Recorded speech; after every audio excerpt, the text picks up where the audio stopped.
ಖಾಸಗಿ ಬಸ್ ಒಂದು ನಡು ರಸ್ತೆಯಲ್ಲೇ ಹೊತ್ತಿ ಉರಿದು ಪ್ರಯಾಣಿಕರು ಸ್ವಲ್ಪದರಲ್ಲೇ ಪಾರಾದ ಘಟನೆ ಸಕಲೇಶಪುರ ತಾಲೂಕಿನ ಮಾರನಹಳ್ಳಿ ಸಮೀಪ ರಾಷ್ಟ್ರೀಯ ಹೆದ್ದಾರಿ 75ರ ಶಿರಾಡಿ ಘಾಟ್ನಲ್ಲಿ ನಡೆದಿದೆ. ಲಾರಿ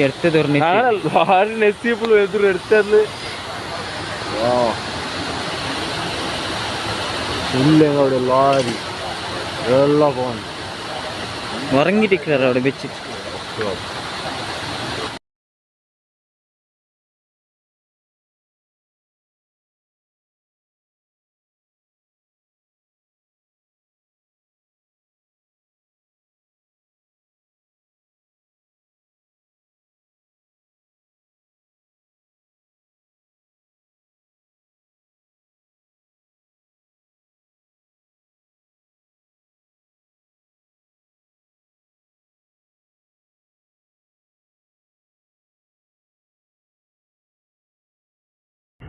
ಬೆಂಗಳೂರು ಕಡೆಯಿಂದ ಸುಬ್ರಹ್ಮಣ್ಯ ಕಡೆಗೆ ತೆರಳುತ್ತಿದ್ದ ಬಸ್ನಲ್ಲಿ ಸುಮಾರು 16ಕ್ಕೂ ಹೆಚ್ಚು ಜನ ಪ್ರಯಾಣಿಸ್ತಾ ಇದ್ರು. ಇಂದು ಬೆಳಗಿನ ಜಾವ ಶಾರ್ಟ್ ಸರ್ಕ್ಯೂಟ್ನಿಂದ ಖಾಸಗಿ ಬಸ್ ಹೊತ್ತಿಯುರಿದಿದೆ. ಆದರೆ ಯಾವುದೇ ಪ್ರಾಣಹಾನಿಯಾಗಿಲ್ಲ ಎಂದು ತಿಳಿದುಬಂದಿದೆ. ಕೂಡಲೇ ಸ್ಥಳಕ್ಕೆ ಧಾವಿಸಿದ ಅಗ್ನಿಶಾಮಕ ಸಿಬ್ಬಂದಿ ಬೆಂಕಿ ನಂದಿಸಲು ಹರಸಾಹಸ ಪಟ್ಟಿದ್ದಾರೆ. ಸಕಲೇಶಪುರ ಪೊಲೀಸ್ ಠಾಣೆಯಲ್ಲಿ ಪ್ರಕರಣ ದಾಖಲಾಗಿದೆ.